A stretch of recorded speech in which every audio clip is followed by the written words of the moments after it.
Donc, voici pourquoi je dis qu'il est important pour vous d'être dans mon groupe de signaux qui est totalement gratuit en fait. Voilà, donc je partage mes signaux gratuitement pour ceux qui ne le savent pas encore. Et tout à l'heure, je viens d'envoyer un signal même. Donc, vous voyez. Donc, et je vous explique un peu les raisons qui se cachent derrière ce signal. Donc, en réalité, on a tout ce niveau en fait, qui était un niveau important, vous voyez, tout ça, qui était un niveau que le marché a respecté plusieurs fois. Et donc, on se retrouve ici et le marché revient exactement sur le même niveau. Voilà. Et donc, quoi de mieux en fait pour avoir une opportunité baissière? Et surtout que le marché a donné une très belle confirmation. C'est-à-dire qu'après avoir touché le niveau qui est ici, le marché a fait des bougies intéressantes vers la baisse. Donc, ceci était en réalité l'entrée. Donc, c'était un signal que je viens d'envoyer dans le groupe Telegram. Et si vous n'êtes pas dedans, donc vous devez impérativement y être. Le lien de mon groupe Telegram est dans la description de cette vidéo. Donc, cliquez pour rejoindre.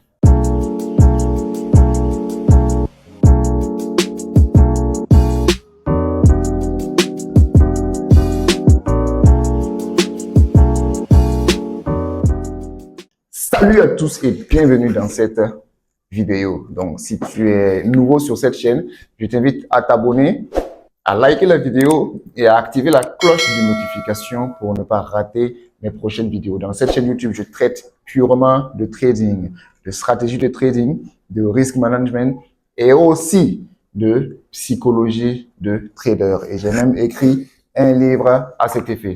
Un livre où je parle d'abord de mon parcours, mais la grande partie, 80% du livre, je l'ai consacré à vous enseigner comment avoir la meilleure psychologie, puisque je me suis rendu compte que c'est justement là où beaucoup de traders ont des problèmes. Donc, si tu n'as pas encore lu mon livre, tu peux entrer en contact avec moi pour te le procurer. Je te mettrai peut-être un numéro WhatsApp ici.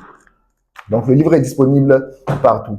Donc, dans cette vidéo, je vais te montrer comment arriver à faire flipper un petit compte. Donc, je suis conscient, parce que j'ai été aussi au même niveau, que quand on est trader débutant, quand on débute dans le trading, on n'a pas forcément de gros capitaux pour débuter avec. Et même si on a de l'argent, la peur fait qu'on a souvent pas envie de déposer 1000 $, 2000 $ sur un compte de trading parce qu'on se dit que, et si on crame? Donc, très souvent, qu'est-ce qu'on fait? On vient avec des petits comptes de 50 $, de 100 $, 200 $, 300 $, etc. Mais en même temps, notre objectif, c'est de pouvoir faire monter ce compte peut-être à 10 000 $, je sais pas moi, 15 000 $, 5 000 $, 20 000 $, etc. Mais la triste réalité, c'est que à chaque fois quand on tente de le faire, on finit par faire quoi? On finit par cramer. Voilà, chaque fois qu'on tente de faire monter notre petit compte, on fait beaucoup d'erreurs, on prend trop de risques et on finit par cramer. Et c'est la raison pour laquelle j'ai décidé de faire cette vidéo pour vous montrer comment vous pouvez faire flipper, c'est-à-dire monter votre petit compte. Donc, si tu es prêt pour cette vidéo, on va y aller sur le graphique. Mais j'espère que tu es abonné. Allez, abonne-toi. Donc, s'il y a un premier secret que beaucoup négligent quand il s'agit de flipper en fait un compte, quand je dis flipper, c'est quoi? C'est trader le compte dans le but de le faire aller le plus loin possible en fait. C'est de prendre votre compte, par exemple, je sais pas, de 200 $ ou bien de 100 $ et de le faire monter le plus loin possible. Donc, s'il y a un premier secret auquel vous devez vraiment donner de l'importance, c'est quoi? C'est prioriser la qualité et laisser tomber la quantité. Donc, en trading, il n'est pas question de quantité, il est beaucoup plus question de qualité. Donc, qu'est-ce que je veux dire par là? Donc, vous devez apprendre à être très sélectif par rapport à vos opportunités. Donc, la plupart du temps, quand les débutants viennent sur le marché, ils vont, c'est-à-dire que vous allez analyser un nombre incalculable de marchés, vous allez vous retrouver face à un grand nombre d'opportunités et peut-être que vous allez exécuter tous les trades au même moment. Ça veut dire que tu seras là en train d'exécuter buy sur GBP USD, sell sur Euro GBP, sell sur je sais pas moi.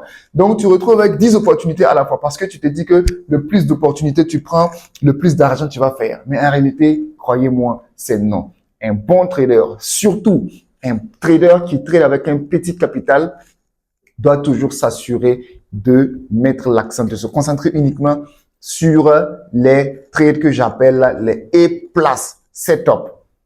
Donc, les setups et A+, donc en quelque sorte, pour dire les meilleurs setups. Parce que tu n'as pas suffisamment d'argent pour risquer ça n'importe comment. Donc, tu dois te concentrer sur les meilleurs trades.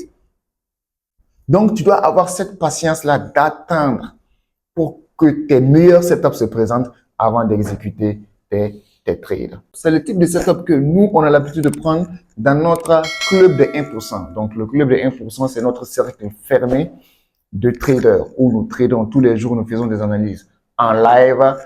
Et c'est un cercle dans lequel nous ne visons pas seulement la moyenne, nous visons l'excellence. Donc, nous sommes un groupe de traders, voilà, dont je suis à la tête et que j'accompagne, mais en même temps, eux aussi, ils s'accompagnent entre eux, se guident, se donnent des conseils que je contrôle, bien sûr, dans le but de faire quoi? Dans le but d'atteindre l'excellence dans le trading. Donc, on se partage les opportunités, on trade en live, on se corrige tous les jours, est une opportunité pour apprendre, pour faire du profit, pour évoluer en tant que trader. Donc, c'était une parenthèse.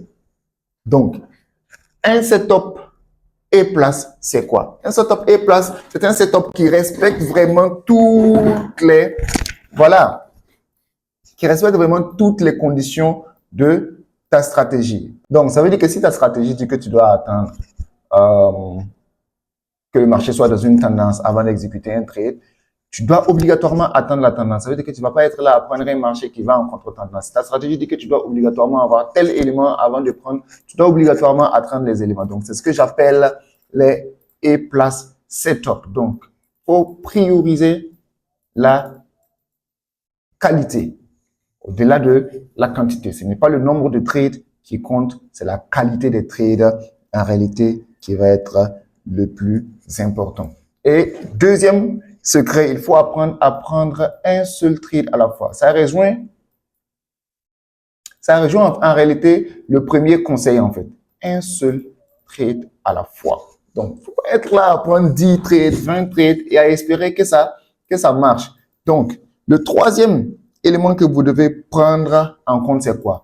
Le risk to reward ratio est là où vous devez mettre l'accent au lieu de vouloir faire augmenter le lot. Donc, beaucoup ne comprennent pas ça. Beaucoup pensent que pour flipper les comptes, il faut doser les lots, etc. Mais croyez-moi, là où vous devez faire le plus attention, ce que vous devez rechercher le plus, c'est le RR. Vous devez chercher beaucoup plus de RR. Ça vous évitera d'augmenter les lots. Si tu as un RR de 4, 5, ça veut dire que ça peut te ramener 4 ou 5 fois ton risque. Ça veut dire que si tu risques $50 sur un trade, ce RR de 5 là peut te ramener $250. Est-ce que vous voyez? Au lieu de chercher à prendre des gros lots pour ramener les 50 à 250, il suffit de chercher un bon RR, une opportunité A+ avec un bon RR et cette opportunité facilement te ramènera les mêmes $250. Sauf que là, tu as pris moins de risques. Est-ce qu'on se comprend? Donc, il faut viser les RR au lieu de chercher à augmenter le lot par-ci, par-là. Maintenant, si tu trades sur un compte de $100, on est conscient que pour faire monter, par exemple, un compte de $100 à un niveau élevé, tu ne peux pas être là à risquer $2, $3 par trade, ou bien risquer 1%, 2%. Dans tous les cas, risquer 1% déjà sur un compte de $100, c'est difficile, c'est compliqué. Et deuxièmement, quand tu risques 1% avec un risk-reward ratio de 3, c'est pour avoir $3. Donc, $3 ne t'amèneront nulle part. Donc, il faut déjà, d'ores et déjà, accepter que forcément, si tu veux que ton compte monte, il y a un certain niveau de risque que tu dois prendre. Et moi, ce que je vais te conseiller, par exemple, c'est de risquer 25%. Ça veut dire que si tu as un compte de $100, tu peux risquer jusqu'à $25 par trade. Je ne conseille pas de tout risquer sur un seul trade, comme beaucoup le font. Beaucoup vont prendre tous les $100 et essayer de tout risquer sur un seul trade. Bon, dans le trading, les résultats arrivent de façon aléatoire. Donc, peut-être que la seule fois où tu as risqué, c'était peut-être le tour de la perte. Et une fois que le compte est cramé, tu n'as plus aucune chance. Est-ce qu'on se comprend? Donc, il faut risquer 25% par exemple par trade. C'est-à-dire que si tu as un compte de 200 dollars, tu peux risquer 50 dollars. Mais maintenant, sur les 50 dollars, tu vas rechercher un risk-reward ratio élevé. Est-ce qu'on se comprend? Maintenant, au fur et à mesure que le capital monte, tu risques à nouveau 25% du nouveau capital. Par exemple, si tu disposes d'un compte de 100 dollars sur lequel tu risques, par exemple, je ne sais pas moi, 50 dollars et que ça te ramène 250 dollars, ça veut dire que 250 dollars de profit plus les 100 dollars qu'il y avait, ça fait déjà 350. Donc là, maintenant, tu risques 25% du nouveau capital. Et ainsi de suite. Tu vas voir la vitesse à laquelle ton compte pourra évoluer. Et il faut beaucoup travailler tes entrées. Donc, ton compte est petit et en même temps, tu as envie d'amener ça le plus loin possible. Donc, tu n'as pas envie de prendre des trades que tu vas voir retracer d'abord contre toi avant d'aller dans ton sens. Tu ne peux pas prendre ce risque-là. D'où l'importance pour toi de travailler à avoir des entrées très précises et de beaucoup aussi travailler ta patience. C'est très important. La patience va te servir à quoi? À attendre justement l'entrée précise. Il ne faudrait pas que tu rentres et que le marché aille contre toi encore. Il faut que quand tu rentres, que le marché commence à aller dans ton sens. Donc, tu dois apprendre à avoir cette patience-là, d'attendre que le marché arrive réellement dans ta zone et te donne réellement ta confirmation avant de prendre le trade. Donc, c'est très important de travailler vraiment tes entrées de sorte à ce qu'elles soient très précises. Maintenant, pour ce qui est des time frames, vu que ton compte est petit, ça veut dire que ça ne te donne pas la possibilité, par exemple, de trader dans les time frames comme H4. Parce que quand tu prends un time frame comme H4, rien que ton stop loss peut être à 40 pips, 50 pips. Donc, 40 pips, 50 pips, avec les lots que tu vas prendre, ça risque déjà d'être suffisant pour créer en fait des grosses pertes. Donc, ce que je vais te conseiller, c'est de considérer les time frames comme M5, M15. Donc, justement, là-bas, justement, tu pourras avoir, par exemple, des stop loss de 10 pips, stop loss de 15 pips, mais en même temps, avoir de très bons risques de reward ratio. Donc, petit stop loss de quelques pips, de 10 à 15 pips, ça veut dire que quand tu vas calculer le lot en fonction du risque, ça veut dire que le lot sera élevé. Est-ce qu'on se comprend? Le lot sera quand même élevé, malgré que tu es toujours dans ton risque management. Et comme le risque reward ratio aussi sera élevé, vous voyez qu'en termes de profit, ça va donner beaucoup. Et le dernier conseil, qui n'est pas le moindre, mais l'un des plus importants est quoi? Il faut apprendre à travailler, il faut choisir un très bon broker. Parce que si tu fais tout ce que j'ai dit ici, là, si tu appliques tout ça sur un mauvais broker, crois-moi, ça sert à rien. Spread élevé, si le spread est élevé, s'ils exécutent tes trades en retard, si le swap est élevé, s'il y a trop de choses, forcément, tu ne pourras pas faire monter tes comptes. Donc, c'est important de choisir un bon broker avec lequel travailler. Bon, par exemple, je travaille avec le broker XNest. Si vous ne connaissez pas, je mettrai les liens dans la description et vous pourrez, voilà, les tester. Donc, voici un peu quelques étapes. Voilà, je ferai sûrement d'autres vidéos où je vais aborder le même sujet. Mais voici déjà quelques étapes que vous pouvez appliquer dans votre trading si vous tradez des petits comptes et que votre objectif, c'est de les faire monter. Croyez-moi, ce que je viens de dire vaut de l'or. Appliquez dans votre trading et vous verrez les résultats. Donc, si toutefois vous avez des questions, si toutefois vous voulez m'envoyer des témoignages par rapport aux résultats que vous avez pu faire grâce à ce que vous avez appris sur cette chaîne YouTube, je mets mon numéro ici. N'hésitez pas à m'écrire pour peu importe la raison. Donc, dans tous les cas, abonnez-vous, partagez la vidéo. On se retrouve dans une prochaine vidéo.